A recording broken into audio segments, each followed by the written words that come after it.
it to water your gardens. You use it for other utilitarian things. They've even got at the Eco Village Training Center, where they really teach a lot of these technologies, they have a toilet now that has a little sink on the top of the tank, so that you wash your hands in that water, and that water goes back in to flush the toilet. So you're using your water twice. So, I mean, we're talking about some really creative solutions to the problems that we have created. So, back in '92, I wrote a book called Affirmations for a Year-Round Kwanzaa, because I thought that the principles of Kwanzaa are so valuable. Why do we only trot them out once a year?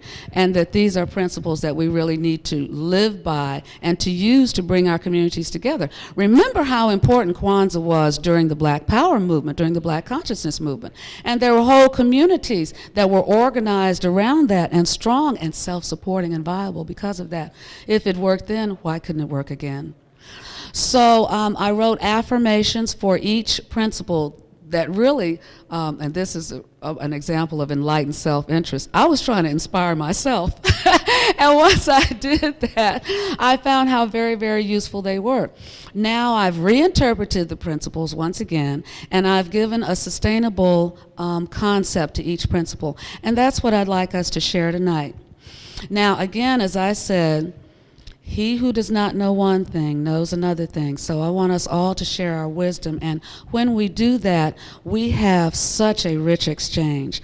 No one of my Kwanzaa presentations is ever the same, because we're able to draw on the people who are here. So what I'd like us to do is I'm going to, since we all know the principles, but we may like not know them in order, or we may like fumble a little bit on the name or everything like that. So I'm going to start by saying the Swahili name of the principle, and you'll repeat that after me. Then I'll give you the English word, and then I'm going to just briefly tell you how I've interpreted it in a sustainable sense. And then I'm going to ask for a volunteer. I'm giving you a warning now. Get ready. It's going to need to be 7 volunteers. I'm going to ask for a volunteer to come up and just say what that means to them, or what kind of response they have to that principle. Okay? Okay. Are we all ready? All right. Okay. So let us start with the first principle, which is umoja. Okay. And that's unity. Very appropriate. Okay. And as I talk about creating a sustainable society, to me this means recreating the village. I've already talked about intentional communities, which is people coming together, not necessarily in rural areas, but also in the cities. People do co-housing, where you'll have a large building and you'll have maybe, anywhere from 6 to 12 people living in there. They buy their food collectively. And in the village concept, there are so many wonderful things. First of all, the person who makes decisions for the village, and usually it is a group, but they're right there in the village. You don't have somebody far removed making decisions about how your life is lived and then imposing those decisions upon you. So that's the first thing, is accountability.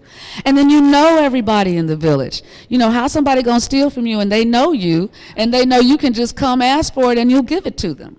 And also in the village concept, we have everyone concerned about everybody else, because the health of the village depends upon the health and viability of each individual person. So as we recreate this village concept, whether we come together on land,